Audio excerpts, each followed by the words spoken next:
ದರ್ಶನ್ ಅವ್ರಿಗೆ ಬೇಲ್ ಸಿಕ್ಕೇ ಸಿಗುತ್ತೆ ಅಂತ ಅವ್ರ ಫ್ಯಾಮಿಲಿಯವರು ಕಾಯ್ತಾ ಇದ್ರೆ, ಬೇಲ್ ಸಿಗ್ಲಿ ಅಂತ ಡಿ ಬಾಸ್ ಅಭಿಮಾನಿಗಳು ದೇವರಲ್ಲಿ ಕೇಳ್ಕೊಂತ ಇದ್ರು. ಸ್ವಲ್ಪ ದಿನ ಬೇಲ್ ಸಿಕ್ಕರೆ ಸಾಕಪ್ಪ ಅಂತ ದರ್ಶನ್ ಅವರು ಅನ್ಕೊಂತ ಇದ್ರು. ಆದ್ರೆ ಈ ಎಲ್ಲ ನಿರೀಕ್ಷೆಗಳನ್ನು ಸುಳ್ಳು ಮಾಡಿರುವ ಸುಪ್ರೀಂ ಕೋರ್ಟ್ ದರ್ಶನ್ ಅವರ ಜಾಮೀನು ಅರ್ಜಿಯನ್ನು ರಿಜೆಕ್ಟ್ ಮಾಡಿ ದೊಡ್ಡ ಶಾಕ್ ಕೊಟ್ಟಿದೆ. ಹಾಗಾದ್ರೆ ಚಾಲೆಂಜಿಂಗ್ ಸ್ಟಾರ್ ದರ್ಶನ್ ಅವರಿಗೆ ಮತ್ತೆ ಯಾವಾಗ ಬೇಲ್ ಸಿಗಬಹುದು? ಮತ್ತೆ ಈಗ ಸಲ್ಲಿಸಿರುವ ಬೇಲ್ ಅರ್ಜಿ ಯಾಕೆ ರಿಜೆಕ್ಟ್ ಆಯಿತು?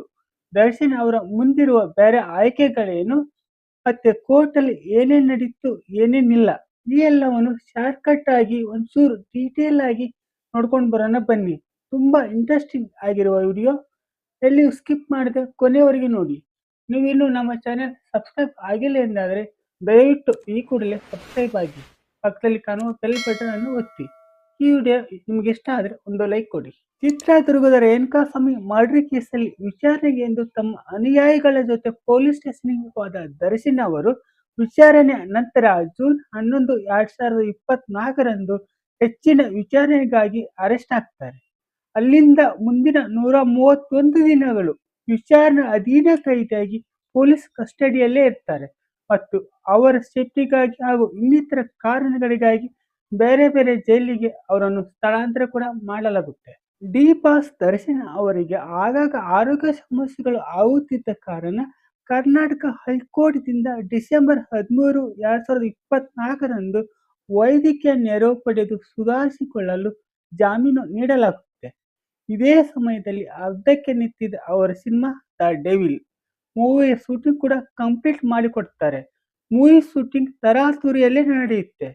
ಹಾಗೆ ಅವರು ಈ ಮೊದಲು ಒಪ್ಪಿಕೊಂಡ 12 ಸಿನಿಮಾಗಳನ್ನು ಮಾಡಲಾಗುವುದಿಲ್ಲ ಅಂತ ಕ್ಯಾನ್ಸಲ್ ಮಾಡ್ಕೊಂತಾರೆ.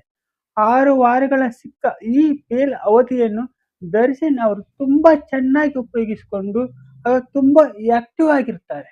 ಬೇಲ್ ಅವಧಿ ಮುಗಿದ ಕಾರಣ ಮತ್ತು ಬೇಲ್ ಅವಧಿಯ ವಿಸ್ತರಣೆಯನ್ನು ಸುಪ್ರೀಂ ಕೋರ್ಟ್ ರದ್ದು ಮಾಡುತ್ತೆ. ಹೀಗಾಗಿ ಆಗಸ್ಟ್ 14, 2025ರಂದು ದರ್ಶನ್ ಅವರನ್ನು ಮತ್ತೆ ಅರೆಸ್ಟ್ ಮಾಡಿ ಜೈಲಿಗೆ ಕಳಿಸಲಾಗುತ್ತೆ. ಇದೇ ಟೈಮಲ್ಲಿ ರಿಲೀಸ್ ಆಗುವ ಅವರ ಮೂವಿ ದ ಡೆವಿಲ್ ಸಿನಿಮಾ ಭರ್ಜರಿಯಾಗಿ ಓಪನಿಂಗ್ ಪಡೆದುಕೊಂಡರೂ ಸಹ ಆಮೇಲೆ ಎವರೇಜ್ ಅನಿಸಿಕೊಳ್ಳುತ್ತೆ. ಮತ್ತೆ ಇಲ್ಲಿ ತನಕ ಈ ಮೂವಿ ಇನ್ನು OTTಯಲ್ಲಿ ರಿಲೀಸ್ ಆಗದೆ ಹಾಗೆ ಉಳಿದಿದೆ. ಮತ್ತೆ 9 ತಿಂಗಳುಗಳ ನಂತರ ಸಲ್ಲಿಸಿದ ಜಾಮೀನು ಅರ್ಜಿಯನ್ನು ಇದೀಗ ಸುಪ್ರೀಂ ಕೋರ್ಟ್ ವಜಾಗೊಳಿಸಿದೆ. ಇಲ್ಲಿಯ ತನಕ 300ಕ್ಕೂ ಹೆಚ್ಚು ದಿನಗಳ ಕಾಲ ಜೈಲಲ್ಲೇ ಕಳೆದಿರುವ ದರ್ಶನ್ ಅವರಿಗೆ ಜೈಲಿನ ಜೀವನದಿಂದ ಯಾವಾಗ ಬಿಡುಗಡೆ ಆಗುತ್ತೋ ಅಂತ ಹಗಲಿರುಳು ಕಣ್ವರ್ಸ್ತಾ ಇದ್ದಾರೆ. ಇಲ್ಲಿಯವರೆಗೂ ಹೆಚ್ಚಿನ ಸಾಕ್ಷಿಗಳ ವಿಚಾರಣೆ ಸರಿಯಾಗಿ ಆಗ್ತಾ ಇಲ್ಲ, ಸುಮ್ನೆ ತಡ ಮಾಡ್ತಾ ಇದ್ದಾರೆ. ಜೈಲಲ್ಲಿ ದರ್ಶನ್ ಅವರಿಗೆ ಸರಿಯಾದ ಸೌಲಭ್ಯಗಳು ಸಿಗ್ತಾ ಇಲ್ಲ ಹಾಗೂ ಅವರ ಕುಟುಂಬದ ಸದಸ್ಯರ ಭೇಟಿಗೆ ಜಾಸ್ತಿ ಅವಕಾಶಗಳನ್ನು ಸಹ ಮಾಡಿಕೊಡ್ತಾ ಇಲ್ಲ. ಅವಕಾಶ ಸಿಕ್ಕಾಗಲೂ ಸಹ ದರ್ಶನ್ ಅವರು ಕುಟುಂಬದೊಂದಿಗೆ ಮಾತಾಡುವಾಗ ಪ್ರೈವಸಿ ಸಿಗ್ತಾ ಇಲ್ಲ. ಇನ್ನು ದರ್ಶನ್ ಅವರನ್ನು ಕ್ವಾರಂಟೈನ್ ಸೆಲ್ ಅಲ್ಲಿ ಇಟ್ಟಿರುವುದರಿಂದ ಅವರಿಗೆ ಮಾನಸಿಕವಾಗಿ ಹಿಂಸೆ ಆಗ್ತಾ ಇದೆ.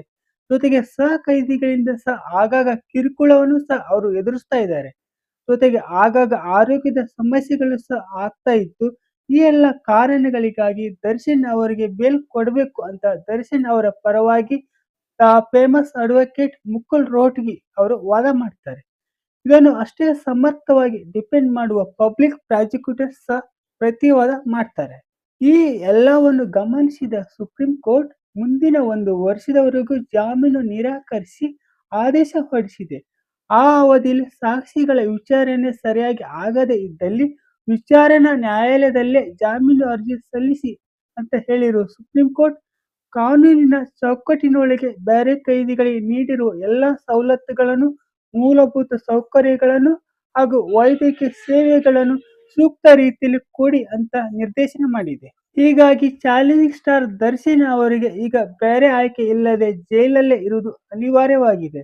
ಜೊತೆಗೆ ಕಾನೂನಿನ ಚೌಕಟ್ಟಿನೊಳಗೆ ಹೊರಬರಲು ಬೇರೆ ಅವಕಾಶಗಳು ಏನಾದರೂ ಇದಾವಾ ಅಂತ ದರ್ಶನ್ ಅವರ ವಕೀಲರು ಯೋಚಿಸ್ತಾ ಇದ್ದಾರೆ. ಇದಾಗಿತ್ತು ಇವತ್ತಿನ ವಿಡಿಯೋ. ಮುಂದಿನ ವಿಡಿಯೋದಲ್ಲಿ ಮತ್ತೆ ಸಿಗೋಣ. ಅಲ್ಲಿ ತನಕ ಟೇಕ್ ಕೇರ್, ಬಾಯ್ ಬಾಯ್.